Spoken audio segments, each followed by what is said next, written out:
But in general, what has happened is also a natural extension of Kabbalah, in that Kabbalah is, as we said, a system of correspondences. So it has the traits of the human psyche, and it has different worlds, and it has different parts of the soul, which naturally can bridge themselves to people who deal in psychological disciplines, people who deal in business disciplines, people who deal in science, and who deal with basically anything to do with the universal structure or process of life in general. So it's able to reach out and speak to people of different philosophies and religions and wisdoms and et cetera, et cetera, et cetera. And looking at the outline for your workshop, you're dealing with healing, relationships, what you call wisdoming, what you call me-ing, right, and what you call God-ing. That's right, that's right. And then there are 10 personality traits. Right, 10 personality traits we deal with also. Speak to those different areas that you're addressing in your workshop. So the Kabbalah has an entire system that are called the Sfirot. The Sfirot are 10 traits that basically bridge the infinite with the finite, the godly with the mundane. And those 10 traits can be mapped out or plotted on the human psyche, maybe something similar to chakras. They can be plotted in terms of like we said, any type of process or any type of structure, any universal process or structure that exists. Our seminar takes those 10 traits and reduces them to 5, to the 5 subcategories of those 10 traits. And therefore when we're dealing with people's spirituality and people's wisdom and people's interpersonal skills, or people's connecting with other people in terms of healing, in terms of getting past blocks, getting past crises, we're dealing with what is a sphera-based system. And once we brought it down to that level, then it opens it up to basically a huge amount of teachings and techniques and tools. If you discuss God, then the ballpark is wide open to discuss many, many different aspects of God, whether it be intellectually or experientially. This is a song about waking up at midnight and doing just that.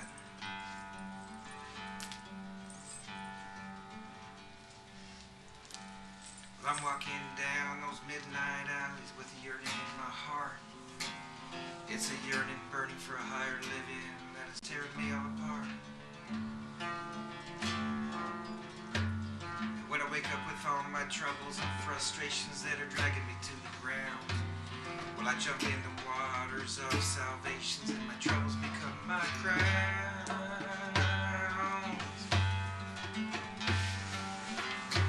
This is my song every night,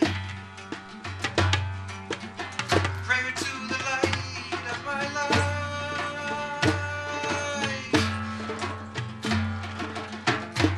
This is my midnight song.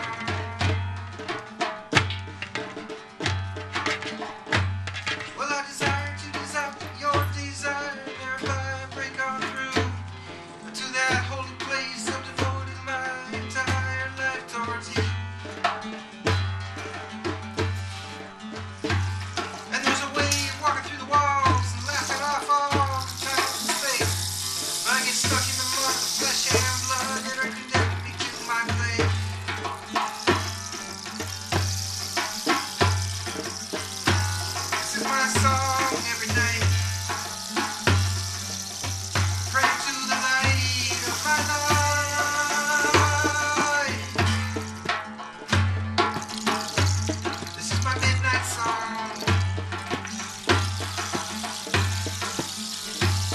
you play music as you teach as well. As I teach, yeah. That's sort of happened in the last year or so. And from what I've heard, I'm going to come to your workshop tonight. I'm looking forward to seeing you there. I'm looking forward to coming. I've heard that that's a wonderful thing. It opens things up. If you have, first of all, music opens up the soul. Music opens up the emotions. Music opens up the heart. So if you have music and teachings at the same time, and tools and meditations, so you have a double punch there of impact. Yeah. Basically. Yeah. So your background is very interesting. I never would have guessed. You grew up in El Paso, Texas. El Paso, Texas, right. And you went to the University of New Mexico, studied animal husbandry, which essentially comes down to being... Cowboy. So you were a cowboy. I was a cowboy, right. I can't even imagine that. So you were a cowboy. Right. Full-fledged? Full-fledged, the real thing, out on the range, horses, cows. Really? Middle of Texas, New Mexico, West Texas, all over that southwestern area there. That's fantastic. How long were you a cowboy for? I was a cowboy actively maybe about 5 or 6 years. And the age range that you were? From the age of 20 to 26, something like that. And one thing you were telling me is the life of a cowboy, working all day, partying all night. Yeah, it's like the old Willie Nelson song, "Mama, don't let your babies grow up to be cowboys." You know? Willie lives here, you know. He lives here? Yeah. He's a regular. Oh, that's amazing. Yeah. So you were that cowboy that maybe Mama didn't want to let their baby grow up to be. Yeah, exactly. Exactly. Yeah, I was there. I was there in that world with those cowboys, working, very hard workers, and very hard partiers at nighttime also. And when I was talking to you earlier, you were equating the lifestyle a little bit to another presence that was very much in that area, the Hells Angels. Yeah, in South Texas, we had another whole group there of people who were rough and tough and wild, Hells Angels types lived out in the trailer parks of South Texas over there, and so I rubbed shoulders with some real interesting people at that time. Yeah. Also, between cowboys and Hells Angels, it gets you rough and tough a little bit during that. I would be very embarrassed to go back and practice my cowboy skills now after all these years, but there was a time. That you were very present in that. That was really your life for 5 or 6 years. That's right. It's amazing when you look at you now. I wish we had a picture, but that really must be something. Yeah.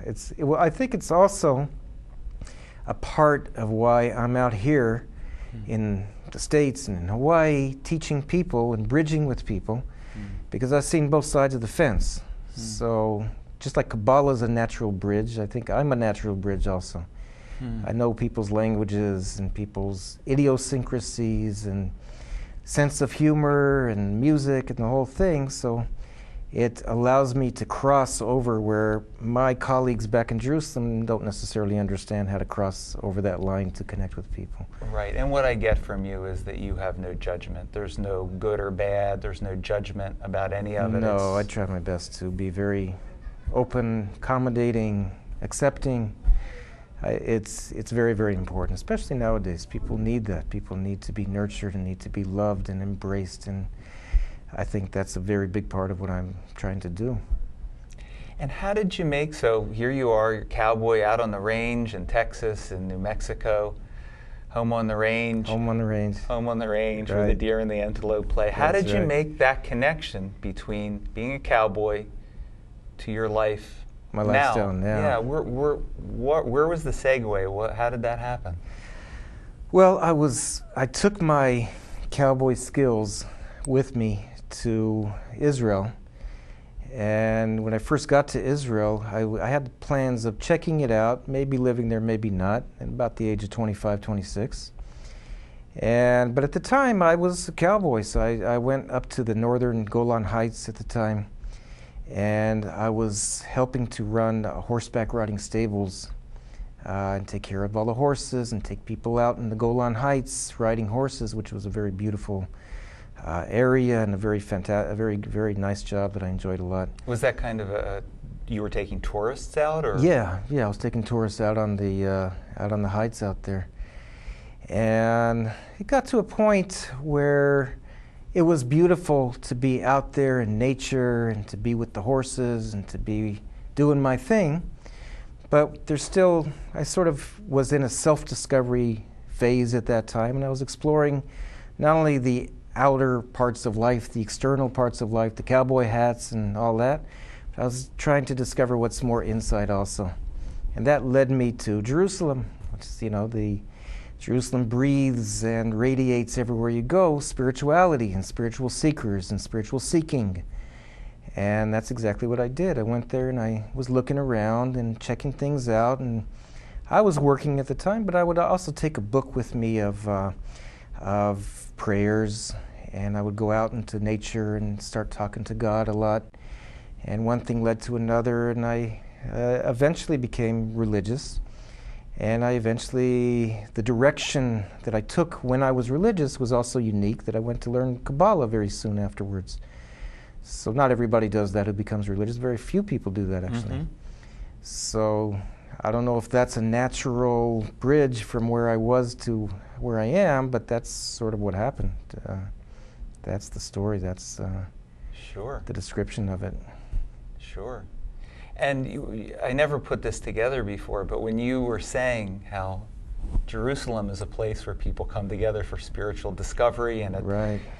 I mean, I was in Jerusalem many years ago, and it certainly is that. But it occurs to me that a lot of people come to Maui for that as well. Absolutely. That's very much a motivation for a lot of people who come here to Maui, is for spiritual discovery. So you being here, I see a parallel there as well. It's definitely a parallel. Big, long bridge from Jerusalem to Maui. Jerusalem to Maui, right. And there's even some. I was in Israel when I was 18 years old rather. Uh-huh. And there are even some similarities of the country, at least areas of here where there's the sea, there's the dry mountains, and the lush parts of the Golan Heights area. Right. I felt that a little bit flying over Maui, coming into Maui yesterday. Actually, I saw those contrasts that reminded me of back home, reminded me of Israel also, I think. Absolutely.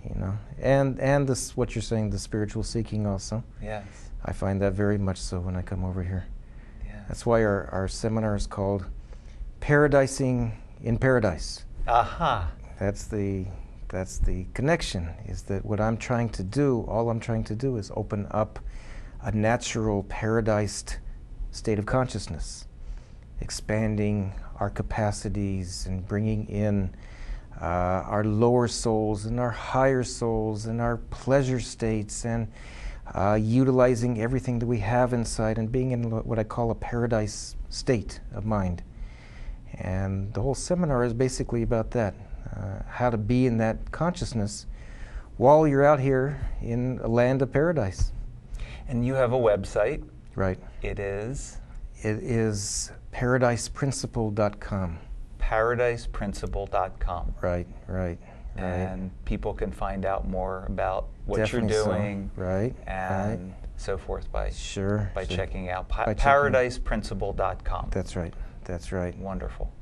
And how would you say that for yourself, if you look at your own life, that you're feeling that in your own life that you're living? You had said yesterday when we were talking that you really feel that you're in paradise. I feel I've always been driven to that. I've always thought that maybe more important than the way a lot of us in Western society have been brought up, more important than the degrees or the resumes or the specific achievements that we've achieved, more important than that is the getting there, because we're spending 95% of our life getting there. So I thought maybe it's worthwhile to invest a lot of effort in knowing how to get there in the highest and most inspired way that we can. So my life has always been driven to at least making the getting there or the being there as important as the achievement itself. I've always been driven in that way also. Well, I want to really thank you for being here today. It's my pleasure, Steve. I'm just very grateful for your presence. Thank you very much. And I'm very grateful for you coming here and doing this workshop. Thank you. And I want to encourage people to really keep their ear open for your teachings. Thank you very, very much. It's a pleasure. Thank you for having me. So that's it for this episode of Life on Maui. Welcome back next time for a new episode, and until then, aloha.